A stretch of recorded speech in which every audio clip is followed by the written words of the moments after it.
The doors open, the game's begun. My name is Jack, and my little sister, Lily, is trapped in this house. A demon has her soul, and the only way I'm getting her back is to play its game. The rules are supposed to be simple. Just survive until morning. But in this house, nothing is ever simple. I can still feel the cold metal of the doorknob against my palm, a chilling reminder of the choice I just made, a choice I can't take back. The air in here is thick, stale. It smells like decay and something else. Something metallic and sweet, like old pennies and perfume. It's so thick you can taste it and it chokes the back of my throat. This isn't just some abandoned house on a hill. It's a tomb. Everyone in town knows the stories about Blackwood Manor. It's the house people go into but never come out of. They just become whispers, stories you tell kids to scare them on Halloween. For me, it all became real 3 nights ago. The phone rang at 2 a.m. The sound just ripped me out of a dead sleep. On the other end, my mother's voice was just a broken sob, and I could hear my dad yelling in the background. Lily was gone. Her bed was empty, the window wide open. The curtains were just fluttering in the breeze like they were mocking us. They thought she ran away. But I knew better. I checked her laptop, and that's when I found her search history.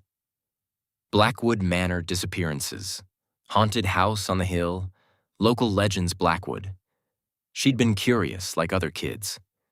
But Lily, she was never just curious. She was brave, reckless. And now, she was gone. The police searched, of course, for about a day. They brought dogs that just whined and refused to get anywhere near the property, their hair standing on end. They called it a dead end, filed her as a runaway, and that was that. But I couldn't move on. I spent 2 days just circling this place, this monument to loss that hangs over our town. Finally, desperation pushed me past the crumbling gate and up the overgrown path right as the sun went down. I don't know what I thought I'd find. A clue, a sign, anything. Instead, it found me. I was standing in what I guess was once a grand ballroom. Dust was dancing in the last bit of light coming through the filthy windows like tiny ghosts. That's when the temperature just dropped. The air got heavy, pressing down on me, and a shadow in the corner of the room. It started to move. It pulled away from the other shadows. It wasn't just a patch of darkness. It was an active, consuming blackness that stretched upwards, forming a shape that didn't make sense. It was tall, impossibly tall, and I could make out what looked like horns and broad shoulders. But it was the eyes that froze me. 2 burning amber dots that weren't just looking at me, they were looking through me. They peeled back all my fear and saw the raw grief underneath. Its voice wasn't a sound, not really. It was a vibration in my bones, ancient and amused. She was spirited. It echoed in my skull, rattling my teeth. She came seeking a thrill. She found an eternity. She broke the rules. And so, her soul was forfeit. I just screamed her name. The sound was raw, and the silence in the room just swallowed it whole. I remember demanding it let her go. I remember the thing laughing, a dry, grinding sound, like gravestones rubbing together.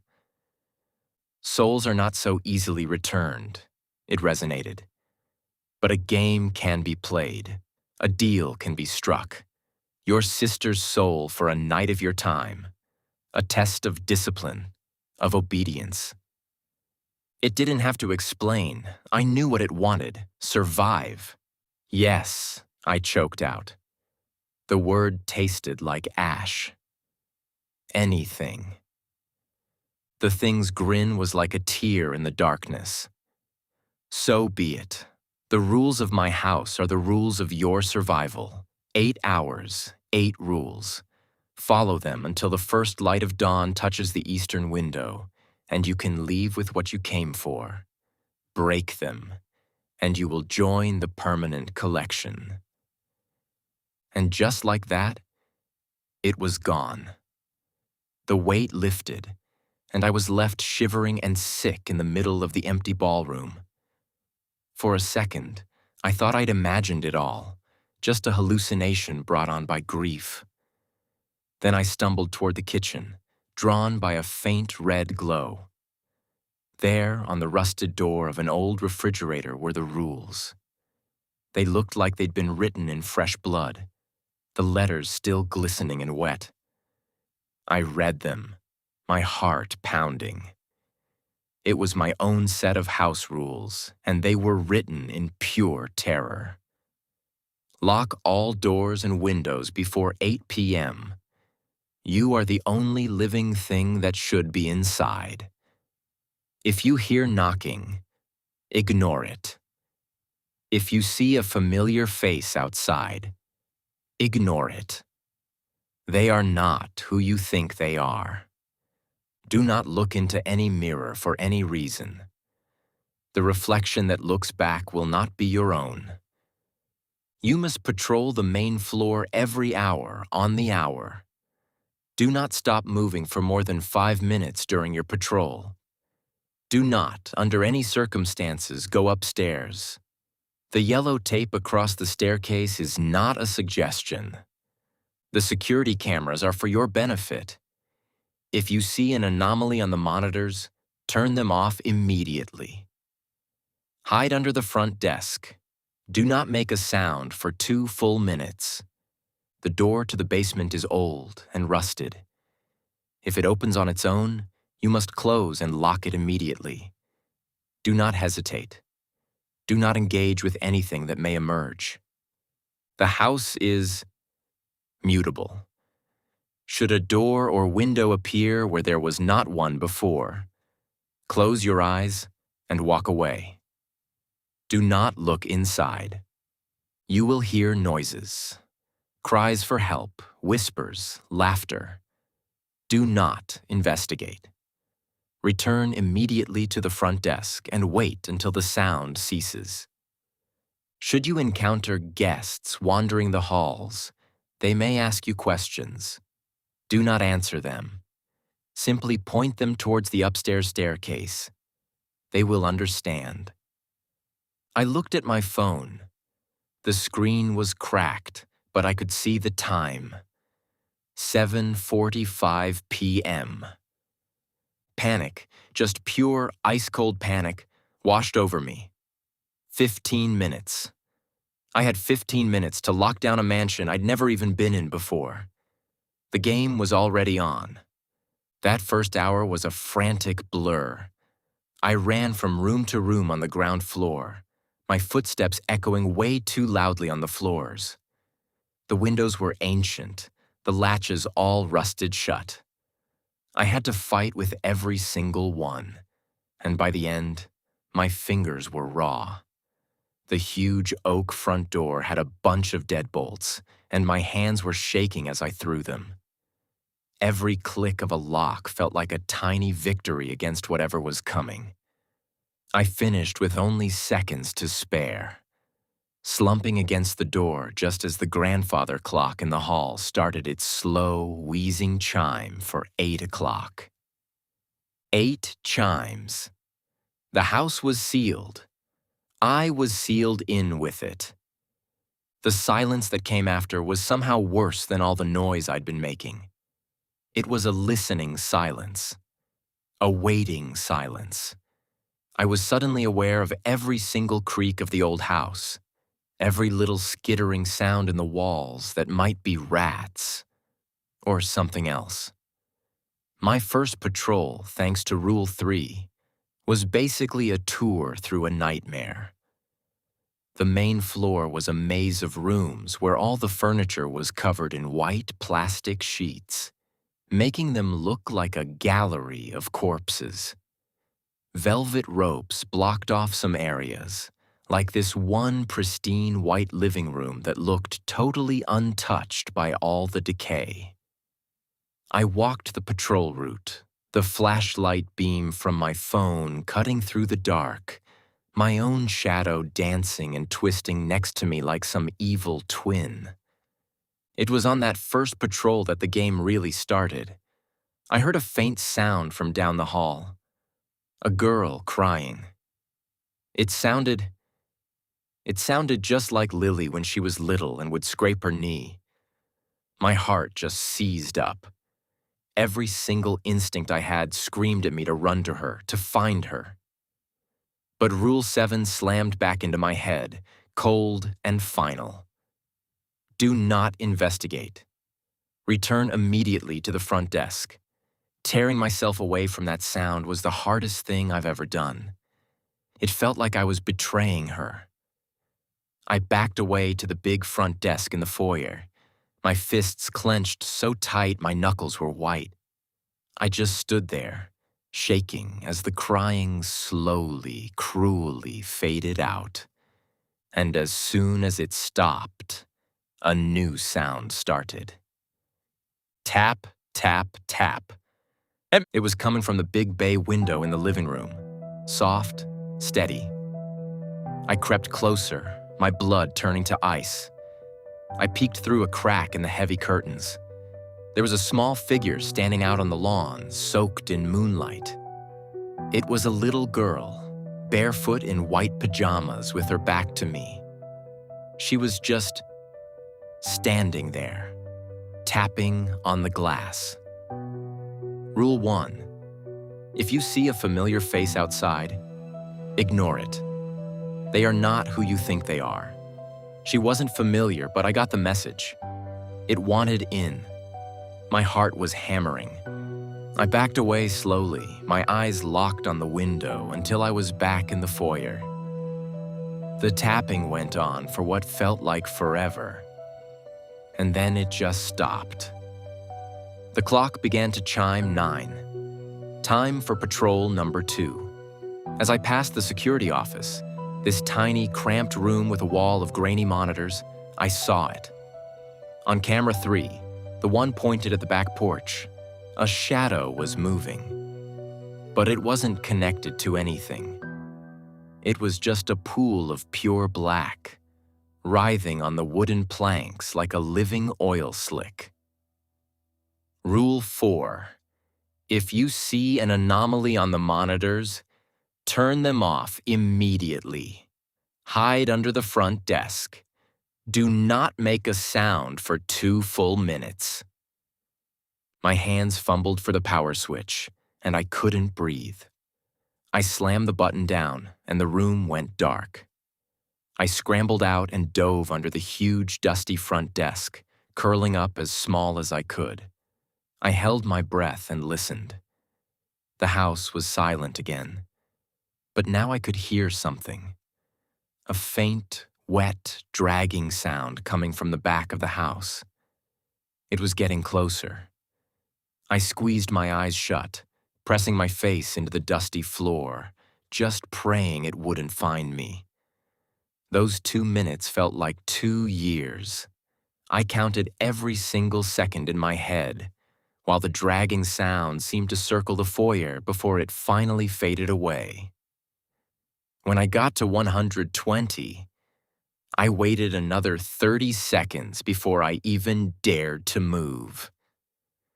For the next 2 patrols, at 10 and 11, nothing happened. And that silence was its own kind of torture. It was stretching my nerves thinner and thinner. With every step, I expected something to jump out, some new horror to appear. The quiet was a lie. It was a predator holding its breath. I just kept thinking about Lily, about her being brave and reckless. Did she face these same tests? Did she hear that crying and run toward it? The thought was like a knife in my chest. The clock chimed midnight. I started my patrol, the flashlight beam shaking in my hand. And then I saw it. Halfway down the main hall, where before there was just a wall with peeling flower wallpaper, there was now a door. A simple, plain white door. No handle, no lock, just a smooth surface. It wasn't there an hour ago. I know it wasn't. Rule 6. Should a door or window appear where there was not one before, close your eyes and walk away. Do not look inside. Everything in my head was screaming at me to obey the rule. Turn around, close your eyes, just walk away and let it be. But then a new sound started, coming from behind that door. A whisper. Jack. Help me. It was Lily's voice, not a memory, not a trick of the house. It was her, clear as day, and she was begging. And just like that, my resolve shattered. The rules, the demon, the danger, it all just evaporated when I heard that one desperate plea. My sister was right there, behind that door. How could I not look? What kind of brother would I be if I just walked away? Lily, I whispered, my voice cracking. I pressed my ear against the cool wood. It's so cold, Jack. Please, open the door. My hands were shaking so bad I could barely control them, but I found the edge of the door. There was no handle, but it swung inward without a sound. For just a single heart-stopping second, I saw her. Lily's face, pale and terrified, just floating in an endless black void. Her eyes were wide with a kind of terror I'd never seen, her mouth open in a scream with no sound. And behind her, things were moving in the darkness, things with too many joints and eyes that burned like cold fire. Then I made the mistake. I met her eyes. The instant our eyes locked, hers went blank. Her face went slack, and her image just dissolved like smoke. I was staring into nothing but an infinite hungry darkness. I slammed the door shut, the sound like a gunshot in the silent house. It was too late. I had broken the rule. The change was immediate. A low groan vibrated up through the floor, and the air just crackled with this sudden, evil energy. The plastic sheets on the furniture started to stir, billowing like a wind was tearing through the sealed house. They started to shift and move, the shapes of chairs and couches twisting and writhing under the plastic. Whispers erupted from every corner, dozens of voices all overlapping, repeating the same thing over and over. You looked. You broke the rule. I stumbled back, my flashlight dropping from my numb fingers. It rolled across the floor, the beams spinning wildly. In the strobing light, the walls themselves seemed to pulse.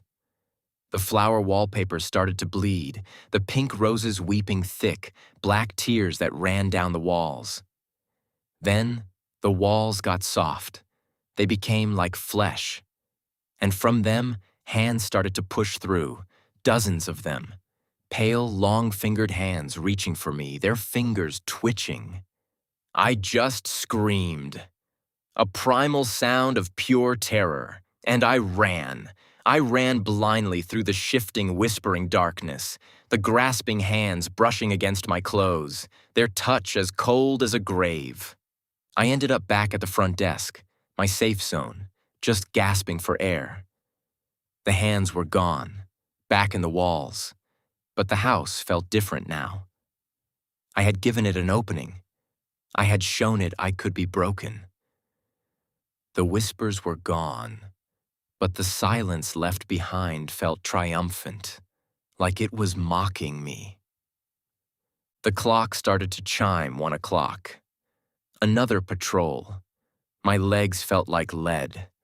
The thought of walking those halls again was unbearable. But the fear of what would happen if I broke another rule was even worse. This time, it wasn't crying. It was laughter. High-pitched, childish laughter coming from the grand ballroom. Rule 7, do not investigate. But breaking that last rule had filled me with this reckless, hopeless feeling. What was the point? I'd already failed. Lily was lost. Maybe I deserved to be too. I don't know why. Maybe it was morbid curiosity taking over.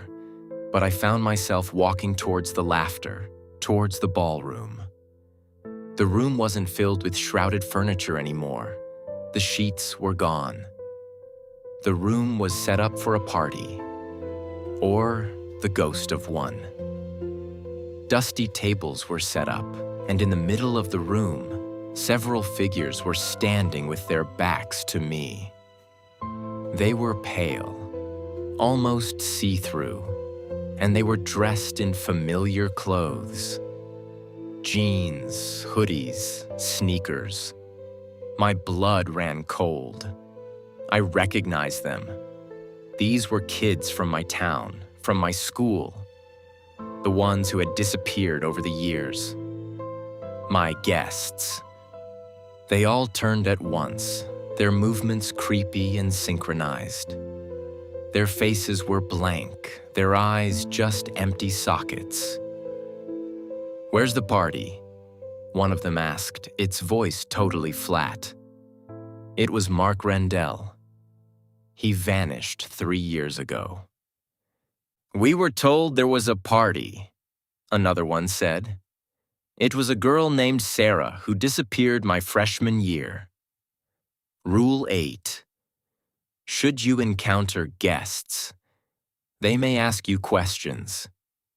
Do not answer them. Simply point them towards the upstairs staircase. My hand came up, trembling, and I pointed toward the main hall, toward the grand staircase that was sealed with yellow tape. It's upstairs. They all turned their empty eyes toward the stairs. Without another word, they started to drift out of the ballroom, a silent, ghostly parade. As the last one passed me, it twisted its head at an impossible angle. "Thanks," it hissed, before just dissolving into smoke. I leaned against the doorframe, shaking with a mix of relief and horror. I'd survived it. I'd actually followed a rule. A tiny spark of hope lit up inside me. Maybe I could still do this. Feeling a little bolder, I kept going with my patrol. I was so focused on listening for new sounds, for watching for new doors, that I completely forgot about the one rule I hadn't dealt with yet. Rule 2. Do not look into any mirror. I turned a corner into a short hallway, and there, on the wall, was a huge gold-framed mirror. I saw it too late. My head was already turning. My eyes were already lifting. I saw my own reflection. For a split second, it was just me. Jack. Exhausted, terrified, my face pale and dirty. And then, the reflection smiled. It was a slow, cruel grin that didn't touch my own lips. The eyes in the mirror, my eyes, turned that familiar burning amber. The reflection lifted a hand and gave me a slow, mocking wave. Then it winked. It was the demon wearing my face. I cried out and stumbled backward, tripping over my own feet and crashing to the floor. I scrambled away, refusing to look back at the mirror. The image of that grinning monster burned into my brain. I'd broken another rule. The consequences for the door had been immediate. What would happen for this? The house stayed silent. It was waiting, savoring this. The clock chimed 3 times. 3 a.m., the witching hour. The air got thick and cold again, colder than before. And from downstairs, from the basement, came a loud, groaning creak. The basement door. Rule 5. The door to the basement is old and rusted. If it opens on its own, You must close and lock it immediately. Do not hesitate. Do not engage with anything that may emerge. I ran. I flew down the hall and skidded to a stop at the top of a short flight of stone steps leading down into total blackness. The heavy iron door stood wide open, and something was coming out. It was tall and impossibly thin, its limbs long and jointed like a spider's. It moved with this jerky, unnatural motion as it unfolded itself from the dark. Its skin was the color of old paper stretched tight over bone. It had no face, just a smooth, blank surface. But it was what it was, dragging in one of its long, three-fingered hands that made my stomach lurch. It was a small, worn-out teddy bear, missing a button eye. Lily's teddy bear. Barnaby. The thing took a step onto the main floor. Do not hesitate. Do not engage. The rule was my lifeline. I lunged forward, grabbing the edge of the heavy iron door. The thing turned its blank face toward me, and even without eyes, I felt it lock on to me. I threw all my weight into the door, slamming it shut just as it reached for me. Its long, sharp fingers scraped against the metal with a sound like nails on a chalkboard. I fumbled with the heavy iron bolt and rammed it home. I stood there, panting, my forehead pressed against the cold metal. I'd done it. I followed the rule. But as I pushed myself away, a searing pain shot up my arm. I looked down. 3 long, deep scratches ran from my wrist to my elbow, already welling up with dark blood. It had gotten me. Just barely. The wound burned with a cold that wasn't natural. As I stared at it, my vision swam. The hallway just dissolved. I was seeing a memory, but it wasn't mine. I was seeing the house, but newer, through Lily's eyes. I felt her excitement, her fear. I watched her find the rules on the fridge, just like I did. I watched her follow them at first. I felt her terror as she hid from something on the monitors, her disgust as she sent a guest upstairs. And then I saw her mistake. A new window appeared in the dining room, a beautiful stained glass window showing a sunny garden. And she heard our mother's voice calling to her from the other side, begging her to come home. She only hesitated for a second before she slid the window open and looked out. I felt her confusion turn to absolute terror as the garden dissolved into a vortex of screaming faces. I felt the house turn on her. The last thing I saw through her eyes was the tall, horned shadow of the demon, reaching for her as she screamed my name. The vision shattered. I was back in the hallway, the scratches on my arm burning like fire. The house was changing around me. The architecture was shifting. Walls were sliding. Doorways were vanishing. Hallways were stretching into impossible lengths. I was lost. I stumbled into a bathroom and my eyes fell on the towels, which were neatly folded.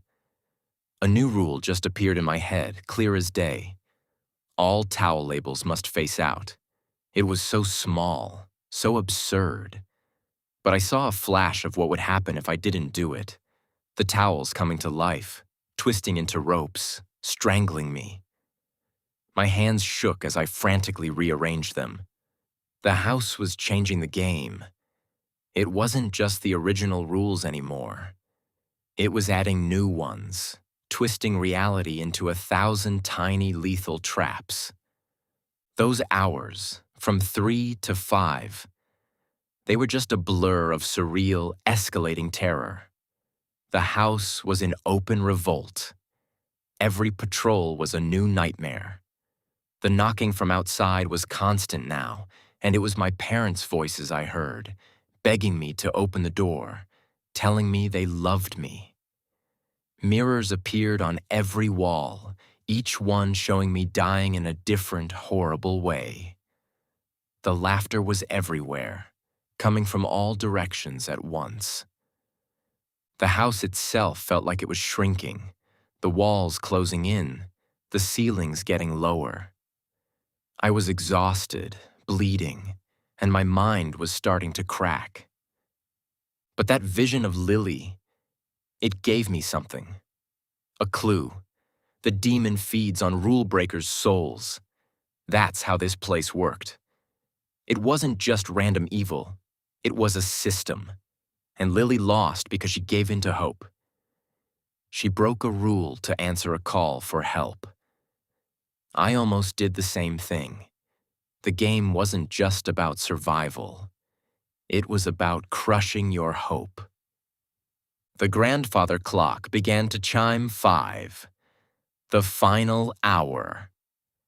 As the 5th chime faded, the house threw everything it had left at me. The knocking at the door became a furious pounding. The laughter became a deafening roar. Every mirror flared with light, looping the images of my death over and over. And in the center of the foyer, the demon appeared again. It wasn't a shadow anymore. It stood there in its full, horrifying form, a giant made of smoke and rage, its horned head scraping the high ceiling. Those amber eyes burned with triumph.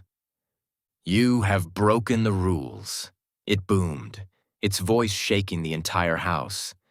"You looked in the door. You gazed upon your reflection. Your soul is ripe. It is mine." It lunged, and I ran.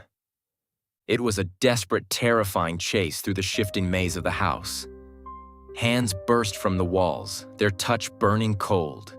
Ghosts lunged from doorways, their faces twisted in silent screams. I heard Lily crying my name from every direction, a symphony of grief designed to finally break me. But I didn't stop.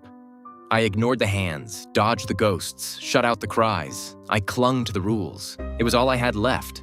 My mind was racing. How do you beat a system that runs on rules? And then it hit me. A crazy, desperate idea. What's the opposite of breaking a rule? Enforcing it. What's the opposite of chaos? Order. I scrambled through the twisting halls, heading for the one place that made sense. The front desk. The place you always return to. I vaulted over the desk just as the demon's claws sliced through the air where I'd just been. I stood behind it, facing the monster, my heart hammering. It paused, tilting its head like it was confused. Taking a deep, shuddering breath, I spoke, not in a whisper, but in a clear, loud voice. Rule 8. All guests will be directed upstairs, I yelled, pointing a shaking finger at the demon. The creature roared, and for a second it flickered. Its form wavered. Rule 7. All noises will cease. Return to the front desk. Instantly, the laughter and crying stopped. The house fell into a dead, shocked silence.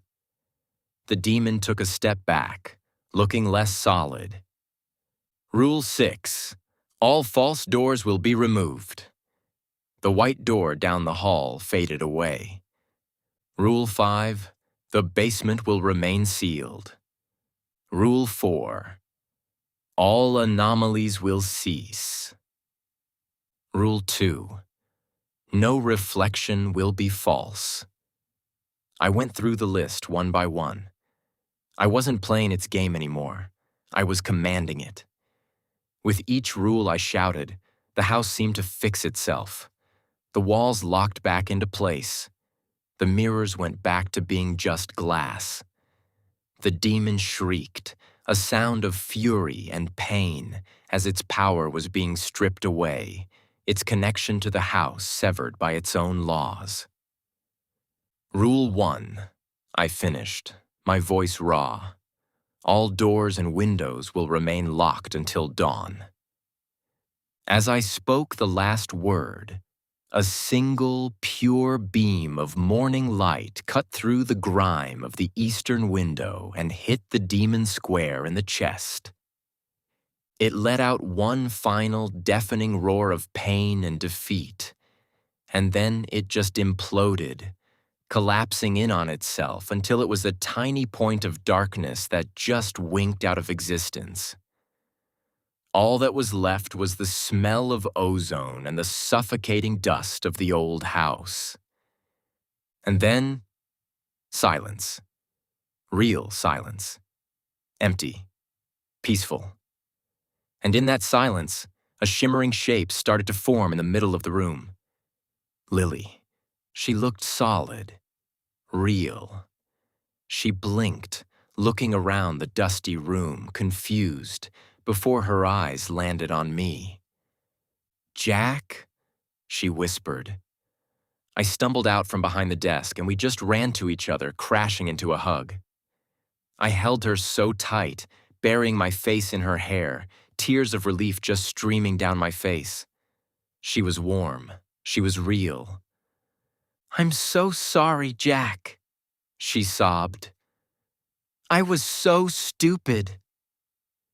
"It's okay," I whispered back. "It's over. I got you back." The first rays of morning were now streaming through all the windows, filling the room with a gentle light. The game was over. I had won. Slowly, we walked to the front door. My hands, which had been shaking with fear, were steady as I undid the locks. I pulled the huge door open, and the fresh, cool morning air washed over us. The smell of life. Of freedom. We stepped outside, and I pulled the door shut behind us. I leaned against it for a second, just closing my eyes, feeling the sun on my face. We were safe. But as Lily took my hand to lead me away from that horrible place, I caught a glimpse of my reflection in the dark, polished wood of the door. It was just for a second, but I saw it. My reflection smiled, a slow, predatory grin that didn't touch my own lips. And in its eyes, for just an instant, there was a flicker of burning, malevolent amber. The door clicked shut behind me, the sound of the bolt sliding home echoing from inside the empty house. It had sealed itself. Some games, once you play, you can never truly leave. And some rules you carry with you, whether you want to or not. Far off, from the top of the hill, I thought I could hear the faint, distant sound of laughter. If you made it through to the end, you're as much of a survivor as I am. This was a tough one to tell. If you want to hear more stories from the darkness, make sure to hit that subscribe button and turn on notifications. And let me know in the comments below. Which rule would you have been most afraid to follow? Be safe out there, and whatever you do, don't play the game.